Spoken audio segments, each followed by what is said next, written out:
Il faut toujours commencer quelque part en fait. Parce que j'aime les chiffres. On se plonge vraiment dans le sujet. J'aime bien savoir en fait où je vais. Ça, c'est un côté aussi que moi j'aime beaucoup. Eureka FIP, bienvenue dans le podcast de l'École nationale des finances publiques qui vous aidera à trouver votre voie. Mesdames et messieurs, bonjour. Aujourd'hui, nous accueillons Adrien, agent des finances publiques, chargé des ressources humaines en direction nationale. Alors Adrien, aujourd'hui, on va faire un petit peu ton historique, on va revenir sur ton parcours. Et la première question que je voudrais te poser, c'est comment est-ce que s'est passé le premier contact avec les finances publiques? Eh ben, écoutez, plutôt bien. Ça s'est d'abord passé évidemment avec l'inscription à l'ENFIP. C'est le premier contact que j'ai eu. C'était principalement pour savoir où est-ce que j'allais aller à l'école. À partir de là, ça a été beaucoup d'échanges, beaucoup de documents envoyés. Ça a été assez fluide, hein. J'ai pas eu de problème par rapport à ça en tout cas. Tu as un parcours un petit peu particulier parce que c'est ta première expérience professionnelle, les finances publiques. Comment s'est passé le bac et est-ce que tu peux me dire aussi ce que tu as fait après le bac, justement? Après le bac, j'ai pris une petite année parce que je me cherchais un peu. Je suis revenu un peu sur un rêve d'enfant et je suis parti sur l'armée de terre au final. J'ai dû arrêter suite à quelques complications. On est parti sur un peu de garde d'enfant histoire de me retrouver, surtout physiquement. Et c'est à partir de là que j'ai commencé à préparer le concours des finances publiques du coup. Pourquoi les finances publiques? Pourquoi ce choix? Alors c'est vrai qu'après l'armée, il y avait toujours cette volonté vraiment de rester un peu dans la fonction publique, qui est restée cette notion de servir, qui est quand même très importante dans l'armée. Et c'est vrai que c'est quelque chose qui m'avait beaucoup marqué. Donc assez vite, je me suis dirigé vers la fonction publique. Comment est-ce que tu t'es préparé? Comment est-ce que tu t'es remis en condition d'études? Alors, j'ai beaucoup fait par appétence au final. Par exemple, je savais que niveau QCM, les maths, ça me prendrait pas énormément de temps. Donc j'ai beaucoup hiérarchisé. Je savais que pour le QCM, ça tournerait beaucoup à revoir les bases du français parce que même si normalement je me débrouille, c'est vrai que c'était beaucoup sur des règles qu'on oublie assez vite. Pour l'écrit, par exemple, un peu plus long, je savais que je m'en sortirais parce que c'est un exercice pour lequel normalement je suis pas trop mauvais. Donc pour l'écrit, ça allait. J'étais plutôt serein, sur pas mal de choses. Que j'ai beaucoup regardé les annales et ça me suffisait un peu à prévoir un peu comment j'allais m'y prendre. C'est vrai que pour l'écrit, par exemple, je savais que ça me servirait pas énormément de m'entraîner sur un écrit blanc, mais de voir à peu près combien de temps j'allais passer sur chaque question, par exemple. Moi, c'était plutôt là-dessus que je prenais les annales. Et donc tu rentres dans ce concours écrit, tu rentres dans cette salle. Qu'est-ce que tu ressentais? C'était quoi ton état d'esprit à ce moment-là? Eh bien, un tout petit peu d'appréhension quand j'ai vu le nombre de candidats surtout. C'est plus ça qui m'a surpris au début. Vous étiez environ combien? Alors moi, je l'ai passé à Nanterre dans une plutôt grande salle. J'avoue, j'ai plus le nombre en tête, mais à l'image, je dirais quelques centaines, dans la salle. D'accord, ah oui quand même. 1 ou 2 centaines, quelque chose comme ça, je pense. Donc c'est vrai que sur le coup, ça m'a surpris. On s'est assis, on a rempli, il y a la remplissage des informations sur la feuille, et après ça, le QCM. Le QCM qui s'est plutôt bien passé pour moi. Ça tenait vraiment à ce que j'avais un peu révisé. Donc les maths, comme je le pensais, c'est plutôt bien passé. C'est des sujets qui reviennent assez souvent sur la même chose. Du moment qu'on a le thème, ça se passe plutôt bien normalement. Français, à peu près pareil. C'est vrai que je redoutais un peu plus culture générale parce que c'est tellement large que c'est compliqué de vraiment s'attendre à quoi. Mais à part ça, ça s'est vraiment bien passé. Comment est-ce que tu as réagi quand tu as su que tu étais admissible et que tu étais convoqué à l'oral? J'étais plutôt serein, surtout pour la partie écrite. C'est vrai que moi, c'était un peu plus l'oral à l'origine que je redoutais, D'accord. parce que c'est pas forcément un exercice pour lequel je suis très à l'aise à l'origine. Donc c'est cette partie-là que je redoutais un peu plus. Donc heureux forcément, hein, quand même un minimum de soulagement, mais c'est vrai que je m'attendais à au moins être admissible pour l'écrit. Donc du soulagement, mais j'étais plutôt serein. Et donc l'oral, il intervient à peu près combien de temps après l'écrit? Alors la fin de l'écrit, c'était fin 2023 et l'oral, c'était début 2024, donc quelques mois quand même. Au final, ça s'est plutôt bien passé, parce que c'est vrai que je l'ai bien préparé. Je suis parti voir, pour le coup là, je suis parti voir les rapports des jurys, m'entraîner un minimum, connaître, savoir vers où ils allaient diriger l'entretien. Les leçons que tu as tirées de ton étude, justement de ces rapports, en quoi est-ce qu'elles ont façonné un petit peu ton entraînement pour l'oral? Par exemple, j'avais noté que c'était un concours commun, ce qui faisait que c'était DGFiP et douane. Et il y avait un peu une méconnaissance des douanes parce que beaucoup voulaient aller dans la DGFiP. Tout simplement, par exemple, je me suis préparé un peu sur l'émission des douanes, même si c'était pas mon objectif. Du coup, savoir à quoi me préparer, donc comment ça se passait, la présentation au début. Ensuite, un peu de culture générale, justement, douane DGFiP et plutôt des mises en situation ensuite. Donc, ça m'a permis de savoir à quoi m'attendre, à peu près les délais, de combien de temps ça allait durer chaque chose. Quand tu arrives avant l'oral, tu étais dans quel état d'esprit? Pas très serein pour le coup, parce que c'est vrai que même si j'avais préparé justement un peu l'émission, je savais pas exactement ce qui allait tomber, ça allait vraiment m'être utile. et du coup, c'est passé très vite puisque c'est les toutes premières questions qui sont sorties en oral. Donc dès qu'elles sont sorties, j'ai pu répondre assez du tac au tac presque, ce qui leur a fait plaisir et ce qui leur a permis de passer assez vite dessus et plutôt des mises en situation ensuite. Donc là, ça m'a arrangé énormément. Donc l'oral, au final, s'est plutôt bien déroulé. Et donc t'en es ressorti assez Ah oui. serein pour Pour le coup, oui, très, très Pour le- content même, ouais. pour le coup, assez content. Et au bout de combien de temps tu as eu ta notification d'admission finale? Si je dis pas de bêtises, c'était quelque chose comme un mois après. Donc j'étais sur liste principale, donc oui, je l'ai eu directement. Donc ça D'accord. m'a fait plutôt plaisir aussi. Et à partir de ce moment-là, qu'est-ce qui se passe? C'est quoi le premier truc que tu fais en voyant justement le mail d'acceptation? Directement, je suis parti un peu me renseigner. Je m'étais déjà un minimum renseigné, mais un peu plus profondément sur les écoles qu'il y avait. La différence entre le choix, par exemple, moi, Noisy-le-Grand et Noisiel, qui étaient assez proches. Donc c'est vrai que c'était la première préoccupation, puisque c'est quand même 2 mois dans lesquels on doit rester là-bas, donc c'est quand même un choix assez important. Et au final, t'as choisi Noisy, Noisiel, Noisy-le-Grand, ouais, c'est ça. Noisy-le-Grand? Oui. Pour quelle raison? Et il y avait pas spécialement de différence avec Noisiel. Je m'étais renseigné un peu au niveau des trajets aussi, forcément, savoir combien de temps ça allait prendre le matin. Donc ça, c'est vraiment joué à la logistique pure. C'était vraiment ça, ouais. purement, ouais. Quand est-ce que t'es rentré en formation à peu près? C'était le 13 mai Le 13 mai Ouais, précisément. 2024. 2024. 2024, là-dessus, on peut pas Oui, se tromper. non, là, ça va. Donc en fait, pas si longtemps après que le moment où t'as passé l'écrit. Ça s'est joué en 6 mois en fait, toute cette affaire. Ça va assez vite au final. Ça peut paraître long, surtout quand on passe l'écrit, qu'on attend les résultats, mais c'est vrai qu'au final, entre l'écrit et le moment où on rentre dans l'école, ça va assez vite. Et le matin où on arrive, le fameux premier jour de cours, comment est-ce que ça se passe? Quelles ont été tes impressions? À titre personnel, j'avais pas quitté l'école depuis très, très longtemps, donc ça faisait vraiment retour à l'école. Quelque chose qui personnellement me déplaisait pas plus que ça, au contraire, parce que c'est revenu assez naturellement pour moi. Donc oui, ça faisait vraiment très rentrée des classes, on découvrait les collègues avec qui on allait apprendre tout simplement.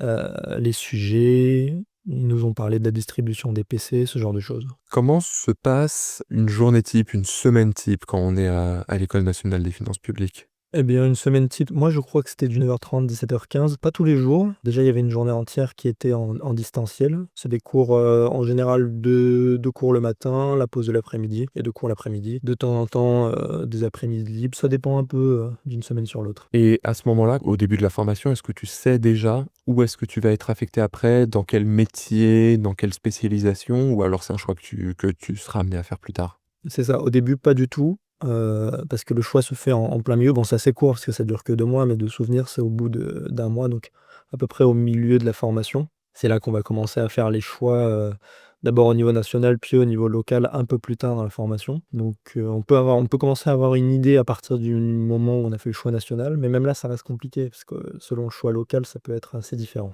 Et au final, tu as choisi quelle branche? Moi, je suis parti dans la DNVSF, c'est pour Direction nationale de vérification des situations fiscales. Donc c'est vrai qu'à ce moment-là, je ne savais pas du tout ce que j'allais faire parce qu'au niveau local, il y avait quand même, pas mal de choix et au moment du choix local, là, je suis parti en ressources humaines. Ça s'est très bien passé au niveau du choix local. Et donc toi, tu es justement dans le service RH de cette direction. Exactement, ouais, c'est ça. Vous êtes combien à peu près dans l'équipe aujourd'hui? Dans l'équipe RH, on est 3, donc il y a moi, une contrôleuse B et une A. On est supervisé par une A+, bien sûr, mais voilà. Vraiment RH, on est 3. Alors, on va revenir justement sur cette formation au quotidien. Est-ce qu'il y a une qualité indispensable pour réussir dans cette formation? Il faut être assez ouvert, aux nouveaux sujets. Il y a pas mal de matières qui peuvent paraître, assez nouvelles parce que c'est vrai que moi, le droit, par exemple, j'en avais pas fait du tout. Donc c'est vrai qu'il faut être assez ouvert là-dessus sur, de nouvelles matières qui vont pas forcément correspondre derrière au métier qu'on va faire. Moi, par exemple, en ressources humaines, au final, tout ce qui est comptabilité et droit. Droit un petit peu, ça va m'aider, légèrement, mais c'est vrai que comptabilité, par exemple, je vais pas du tout le réutiliser pour l'instant.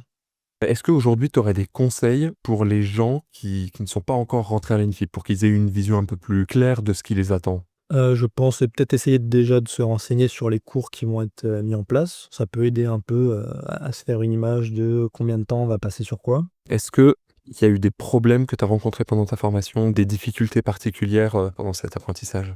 Alors difficulté majeure peut-être pas, mais c'est vrai que, on a eu pas mal de cours en distanciel. Je trouve que c'est une très bonne idée. Le souci, c'est qu'on a eu des cours en distanciel sur des matières très nouvelles dès le début.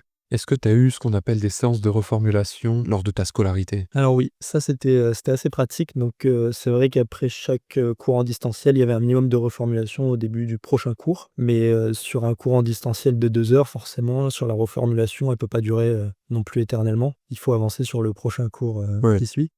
Et ça se présente comment une séance de reformulation concrètement? Oh, c'est assez simple, c'est, au début d'un cours en présentiel donc, on va avoir le professeur de la même matière qu'on a fait en distanciel qui va nous poser des questions, savoir si c'est bien passé, nous demander s'il veut approfondir certaines choses ou revenir sur, certains thèmes sur lesquels on a eu un peu de mal. Tu remplaçais quelqu'un? Ça a été une création de poste, ce poste sur lequel tu es arrivé? Alors moi oui, je remplaçais, un agent qui était au même poste que moi. On a pu faire jusqu'à 2 semaines de tuilage. Donc ça a été aussi également pratique après les formations. Je suis plutôt bien tombé au niveau du timing, l'enchaînement c'est vraiment bien déroulé. Donc oui, je remplaçais, je passais mes journées, à côté d'elle, à me montrer un peu la base de certaines missions les plus simples forcément, histoire que je puisse prendre la main assez vite et être autonome sur les missions assez simples et ensuite développer au fur et à mesure, avec la contrôleuse pour le reste. Et aujourd'hui, tu dirais que ton poste, en quoi est-ce qu'il consiste concrètement? Il peut varier énormément. Je suis beaucoup sur la gestion des personnels de manière générale, donc ça va concerner tout ce qui va être leurs horaires. S'il y a un problème ou pareillement si quelqu'un arrive dans le service, créer son profil sur l'application, ressources humaines qu'on utilise ici. Ensuite, ça c'est beaucoup sous forme de tâches. Moi, je vais gérer tous les titres restaurants parce qu'on a un poste qui n'a pas de restaurant administratif. Faut gérer ça aussi, donc ajouter les gens quand ils arrivent, les enlever, commander tous les mois. Il y a tout un suivi à faire au niveau de ça. Donc ça peut être assez général et c'est vrai que mes tâches peuvent changer de temps en temps, selon les campagnes beaucoup. Je vais beaucoup aider la contrôleuse, ou l'agent qui est avec moi qui s'il y en a besoin. C'est quoi une campagne? Alors des campagnes, c'est qu'à certaines périodes des années, il va y avoir par exemple la campagne de recrutement. C'est qu'à ce moment-là de l'année, on sait qu'il va y avoir des recrutements liés aux agents A, B, A, C. C'est des périodes du coup qu'on peut prévoir et qu'on voit arriver et sur lesquelles on peut se préparer. Depuis ton arrivée sur poste, combien est-ce que de e-formation ou de formation tu as fait à peu près? Et alors 10 formations, j'ai dû en faire, à peu près 8 ou 9. Une bonne partie étant justement quand j'étais en télétravail au tout début. Après ça, j'ai eu des formations en présentiel et là, je dois être à 4 ou 5. J'en ai encore, au moins une ou 2 de prévues que je vais devoir placer bientôt. Heu et à part ça, beaucoup forcément de formations continues avec la contrôleuse, avec qui je passe la journée, qui est une sachante et qui du coup peut m'apprendre énormément de choses, un peu tout le temps. Ça, c'est plutôt pratique aussi. D'accord, donc il y a vraiment un suivi d'apprentissage dans les finances publiques, même si on a «terminé» entre guillemets, notre apprentissage à l'école? Oui, complètement. Il y a vraiment, un apprentissage continu tout au long de la carrière qui va consister à des formations, dès qu'elles sont nécessaires, en fait, au final. Ou qu'on peut même d'ailleurs refaire. Je sais que moi, aux ressources humaines, c'est quelque chose qui se fait, de refaire des formations qu'on a déjà fait avec le changement des règles, par exemple. Réglementairement, au niveau des ressources humaines, ça peut changer assez souvent, même des fois d'une année sur l'autre. Donc, c'est jamais perdu de refaire une formation si elle est nécessaire. Et alors tu mentionnais justement cette double facette de la formation. D'un côté, tu fais tes formations, tes e-formations et de l'autre côté, tu as ta collègue contrôleuse qui t'apprend aussi, le métier. Est-ce que cette relation aux autres dans ton travail, c'est quelque chose d'indispensable? Ah oui, il est important et complètement indispensable, c'est vrai. Ne serait-ce que pour la distribution des tâches et l'apprentissage continu. Forcément, je vais être alors moi, beaucoup en contact avec la contrôleuse, mais aussi avec l'inspectrice. Selon le problème ou selon ce sur quoi je veux apprendre, je vais aller voir l'une ou l'autre. Mais oui, la relation, elle est complètement indispensable, ne serait-ce que pour travailler efficacement. J'aimerais te poser des questions sur ce que tu aimes le plus dans ton métier. C'est quoi les tâches dont tu pourrais pas te passer, en fait? Je pense que ce que j'apprécie le plus sur mon poste actuel, c'est beaucoup la variété des missions. C'est vrai qu'il y a pas du tout, ce côté redondant. Personnellement, c'est ce que j'ai préféré. C'est vrai qu'il y a ce côté très humain forcément parce qu'en ressources humaines, on discute beaucoup avec les agents de toute la direction. Donc ça, c'est un côté aussi que moi j'aime beaucoup. D'accord. Comment est-ce que tu vois l'avenir? De manière assez floue, à futur proche, je pense essayer de passer les concours autant que possible. C'est vrai que là, je vais peut-être, préparer le concours de contrôleur justement qui arrive et après ça, concours en interne si autant que possible. La fonction publique, c'est vrai que ça m'intéressait aussi pour sa facilité de changement en interne, que ce soit entre les ministères ou dans un même ministère. C'est un côté qui m'intéressait beaucoup, voir d'autres horizons. J'aimerais changer un petit peu le format. faire un petit truc pour toi avec la fin, tu vas voir. Oui. Quelque chose d'assez simple. Je vais te dire des débuts de phrases et tu vas compléter la fin de la phrase. Je n'aurais jamais pu m'en sortir sans... Mes collègues. J'adorerais être formé sur... Beaucoup la partie applicative de mon métier. Mon objectif ultime, c'est... De trouver le métier qui me plaît et dans lequel je me vois rester toute ma vie, entre guillemets. En commençant ce métier, je ne m'imaginais pas que... Je m'y plairais autant et que je pourrais m'épanouir à ce point dans le monde du travail. Aujourd'hui, je ne pourrais plus me passer de... Des horaires variables. Mon métier, il est... Complet. Dans 6 mois, je serai... Peut-être en train de passer le concours de contrôleur avec un peu de chance. Il y a 6 mois, j'étais... En train de passer les concours. Non, pas les concours, du coup en formation d'agent. Aujourd'hui, je suis... Bon, là, j'ai pas. Là, j'ai T'as pas? non, là. T'as pas assez. Ça vient pas. Et puis, ce podcast, il est vraiment... Eh ben, j'ai passé un très bon moment, donc ce podcast était très instructif, même pour moi-même. merci beaucoup Adrien. Merci à toi. Et puis, chers auditeurs, n'hésitez pas à nous suivre sur tous nos réseaux. N'hésitez pas également à vous abonner pour avoir accès aux podcasts qui sortiront bientôt.